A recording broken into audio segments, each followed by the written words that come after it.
Oz collectors, and welcome to another Bossk Bounty video, and welcome to episode 183 of Ask Bossk Bounty. This is the weekly Q&A series that drops every Sunday, where I take your questions from the comment section below and do my best to answer them.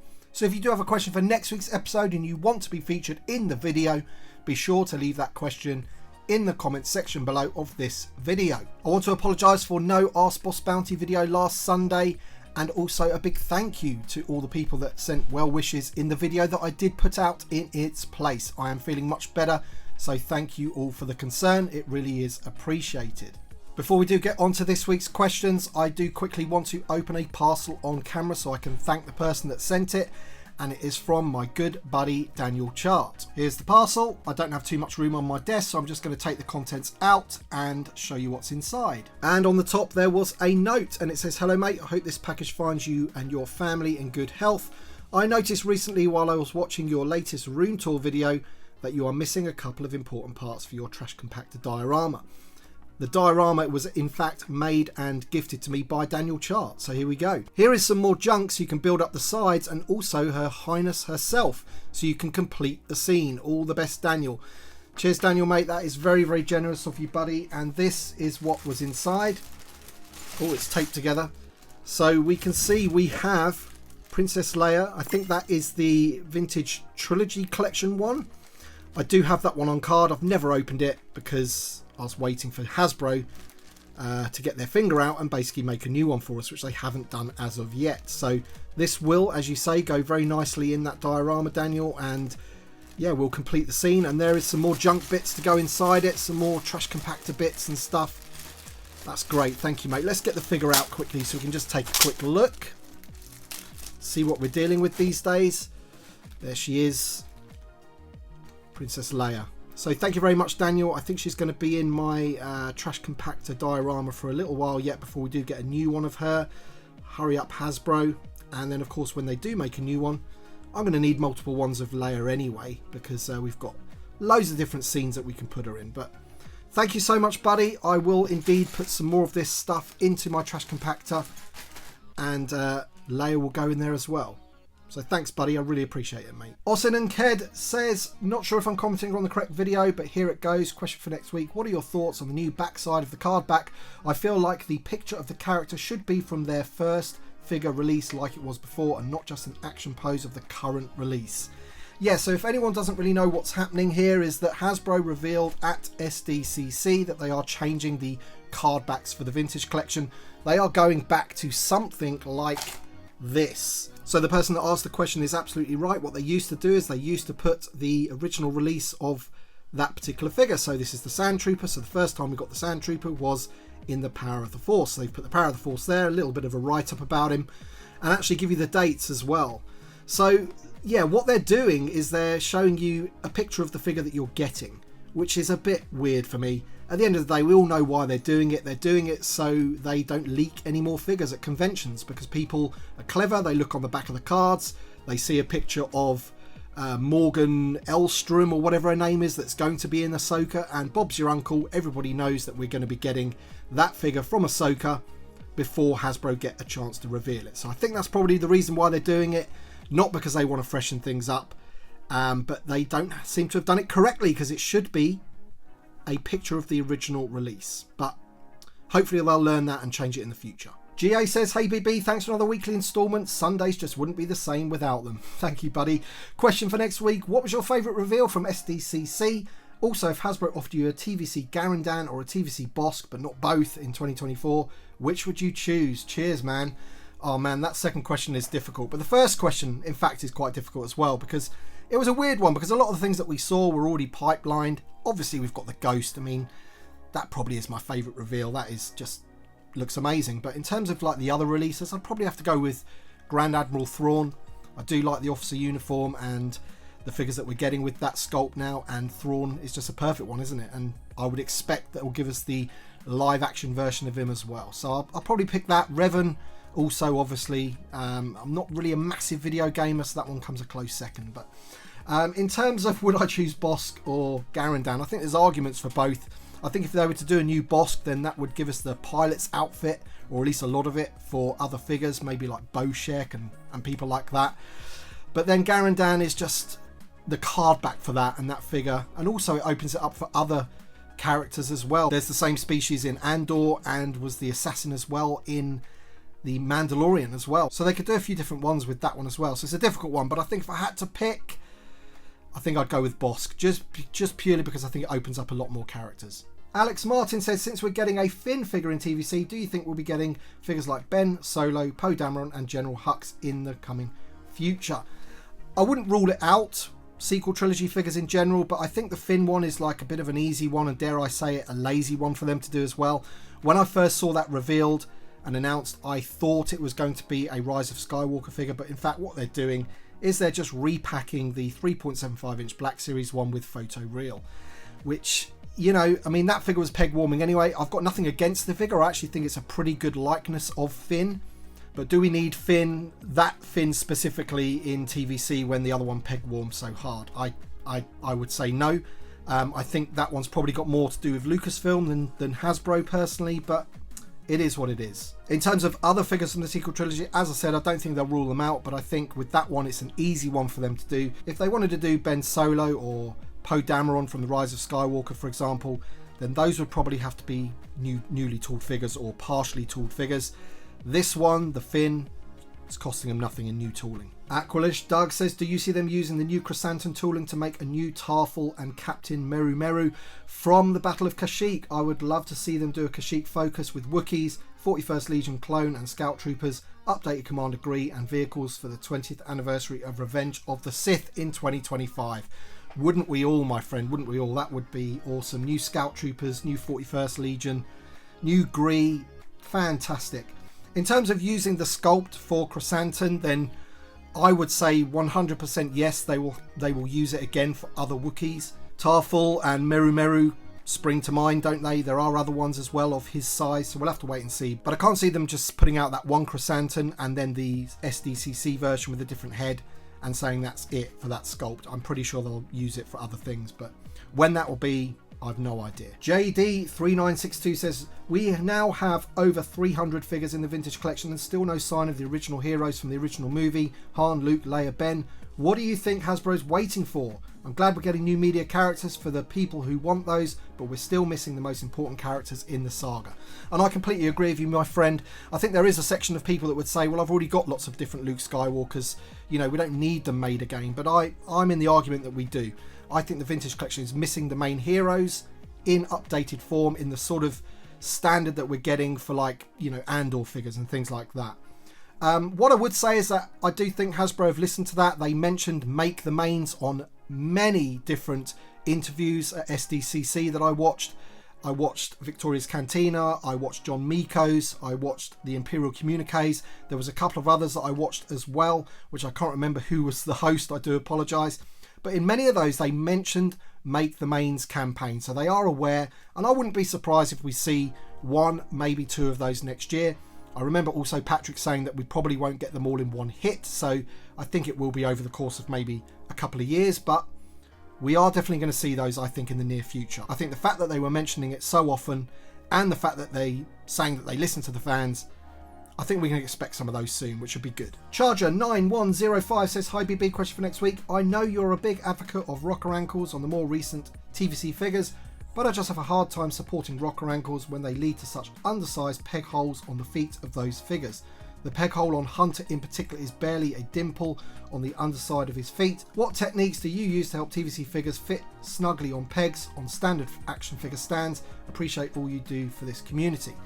So first of all, I think I've mentioned this before. I think, of course, rocker ankles has probably contributed to some of the peg hole issues, but I definitely don't think it's the reason, because I'm going to show you two figures now which are really, really bad for the peg hole situation. One of them is this guy. This is the Stormtrooper TVC. Peg holes on him are terrible. They are not deep enough, and I can never get him to stand on a stand. And then you've got Leia, who has tiny weeny feet, and her peg holes are again almost non-existent, and she is one of the worst figures to stand up.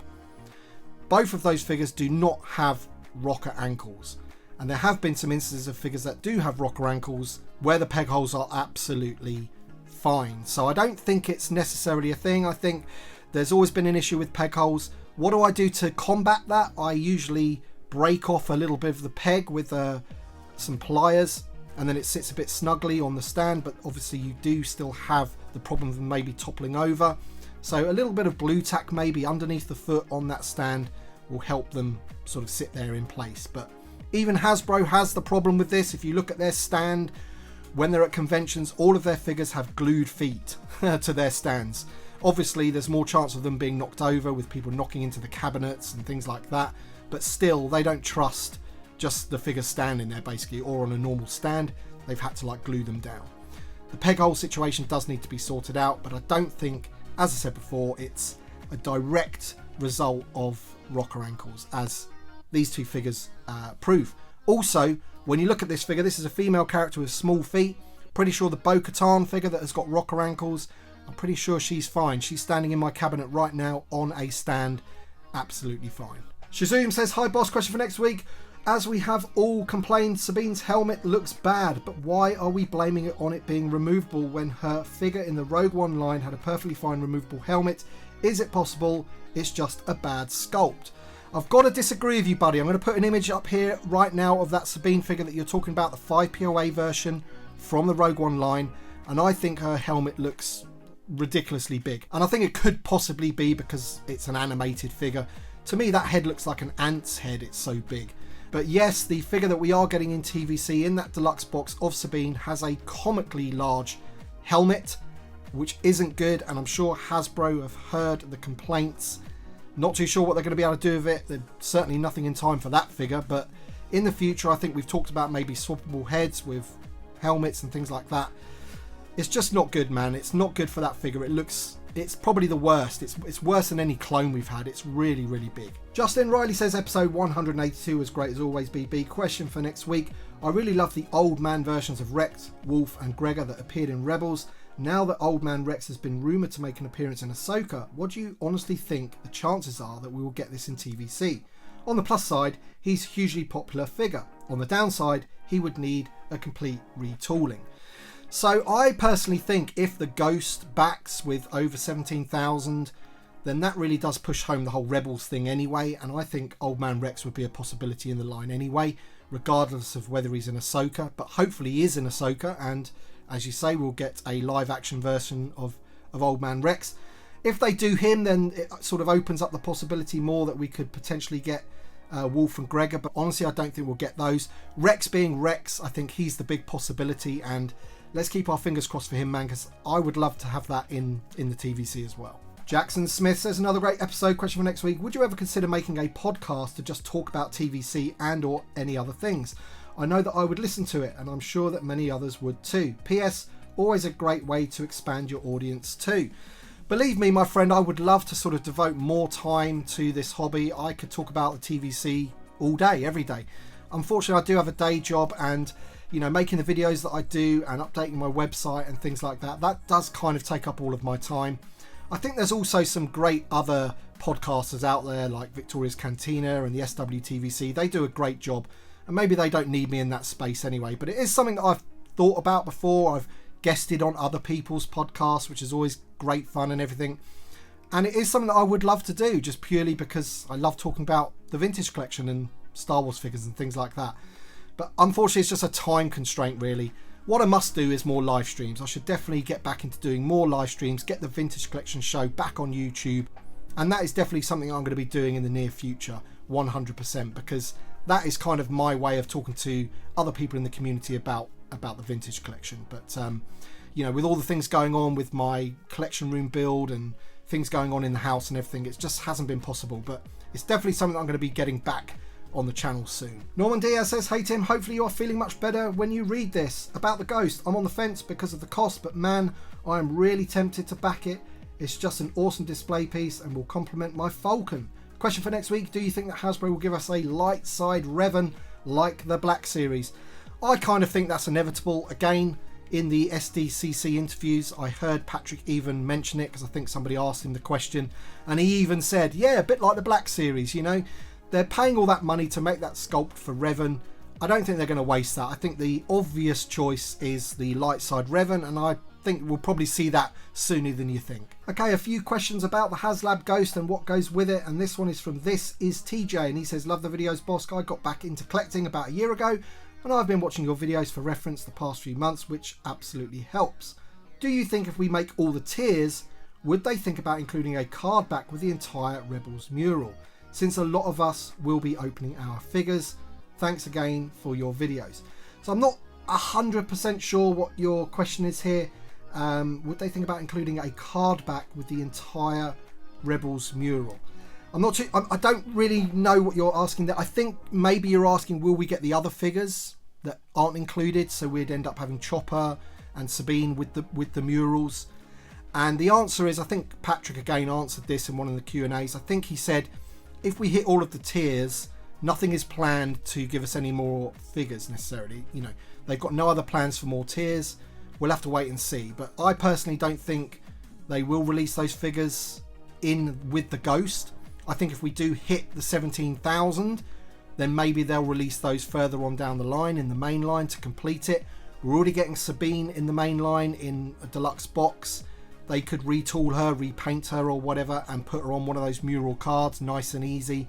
But I personally think that'll happen outside of the Ghost project. I hope that's answered your question. I'm not too sure if I understood it completely right. David Gherkin asks, do you think the Ghost crew from the current HasLab will be generally released with different card backs like Yakface figure was with the barge? I want the Ghost crew, but really have no place for the Ghost. So yeah, this is the common misconception, I think. I think people think that because those figures are almost ready, that we'll get them outside of the Ghost. I think they've explained this now, that basically if you want those figures like in their season 4 outfits with those paint schemes on those card backs, then you've got to get the Ghost. Of course, if the Ghost funds, then you will see more Heras and Zebs and what have you outside of the Ghost, but they won't be in those outfits with those paint schemes and on those card backs. You'll probably get maybe season 1 version or live action version or whatever. You won't get season 4 version on those card backs. They are exclusive to the Ghost. This is what they've said, and this is what I'm just repeating what they've said. So you know, it's an incentive for you to back the Ghost basically. Zachary318 says, question for next week, do you think Hasbro will reveal a Chopper for the main line from Ahsoka, since only the head is included in the Phantom? And do you think Hasbro has enough time to change the helmet for Sabine since it is oversized? I think I mentioned the figure of Sabine. I don't think they've got time to change that, unfortunately.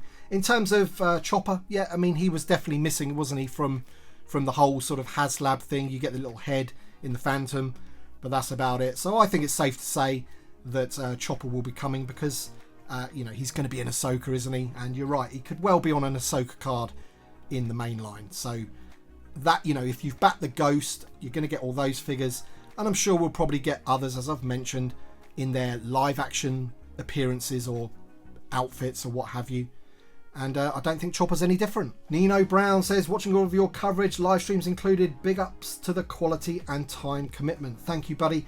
He says, so many thoughts, but here are my 2 questions for next week. If the HasLab does well, do you believe it will entice them to release the Phantom 1?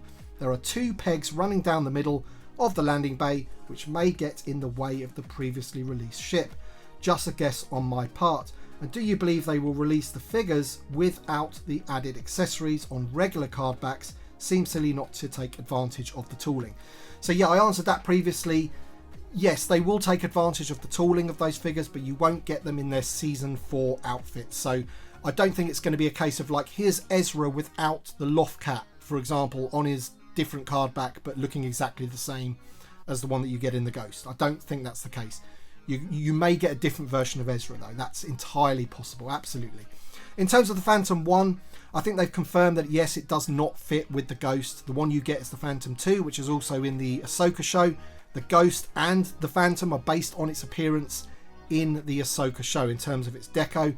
And that's where this one kind of falls down anyway. I think if you've got this Phantom 1 here, then even if you were able to put it on the back of the Ghost, I think it'd look a bit out of place. The deco definitely isn't as good. You know, there's no weathering whatsoever on that. I just think it'd look completely out of place. It may be even too big for it. I don't know until we get the Ghost. But yeah, it's not meant to fit on. Would they make another one based on its appearance in Rebels, then that's a different matter entirely. I can't say that they would or wouldn't, but if, say, 30,000 people back the Ghost, then, as they've said in recent Q&As, that'll be 30,000 reasons to make more stuff that goes with it. Andre Harcheng says, "Hi Bossk, what are the chances Hasbro will finally give us a Sand Trooper or even a Jedi Patrol Stormtrooper?" I think it's highly likely. This one here was made by my friend Daniel Chart once again. I sent him a couple of my Stormtroopers off the New Hope card and a few bits and bobs from various other figures, and he sort of, you know, weathered these up to give me some Sand Troopers, which are absolutely awesome. So if we got something like that, then I'd be very happy. At the end of the day, I think the Stormtrooper mold that we have got now for that A New Hope figure will be the one that they're going to use for the future. And as you say, a Sand Trooper or a Jedi Patrol Trooper would be natural. They've done the Jedi Patrol Trooper in the Black Series, and we often see some of the things crossing over, so who knows, man. Des T says, "Great answers, great questions as usual, boss. Question for next week. You've mentioned before that one of your favourite pieces is your original Millennium Falcon. That was given to you by your brother. What does he think of your collection and channel, etc., as he was once a collector himself?" He wasn't really like a collector. He used to play with the Star Wars toys, and I kind of inherited everything. He's never really been sort of an adult collector of Star Wars necessarily. He collects other things, like Matchbox cars and things like that. But what does he think of my collection? I don't really know. I guess he thinks it's pretty cool. Probably thinks it's a bit nutty and I've got far too much stuff, considering a lot of it is around his house at the moment, and he can't believe how much stuff I actually have. In terms of the channel, I guess when he first found out about it a couple of years ago, he said, you know, that it was awesome and he was quite proud of, you know, the achievements and stuff, I guess. It's a bit difficult with brothers, isn't it? You don't really say too much to each other like that, but you know, I think he thinks it's pretty cool. David Stevens has a question. He says, "My question is this: do you think Hasbro is really listening to the fans and that the community voice is finally being heard and positively affecting their decision making?" Speak soon, David Stevens. In short answer, yes, I think it is. I think they are most definitely listening to the fans. I think that's been proven in some of the things that we've got over the last year or so. Of course, they could give us more of what we want, but I think the fact that Dooku was announced as a pipeline, that's a clear indication he's done well in polls and brackets. You know, I've mentioned him for ages on my channel. I know he was one of the first figures that my buddy Nick, Only One Kenobi, mentioned on his channel. You know, the community's been asking for Count Dooku, so that is a clear indication. Jedi Revan is another one. We've got a newly tooled Revan because we weren't happy with the previous one. We've got 4-packs, army builders, that sort of thing. So yeah, I think things are going in the right direction, but of course we always want more, and we always want them to listen more as well. Sabine's helmet is a great example, you know. Stop making oversized helmets, please. Alright then guys, that's it for this week's episode of Bossk Bounty. As I mentioned at the very beginning, if you do have a question for next week's episode and you want to carry on this series and you want to be featured in the video, leave your question in the comment section below and hopefully you'll be featured on the video. I want to thank you all for watching, and I want to thank my Patreon supporters and channel members, and also thank Daniel Chart once again for the kind gift of the Princess Leia and bits for my trash compactor diorama. Thank you all for watching, everybody, and we shall see you on the next one.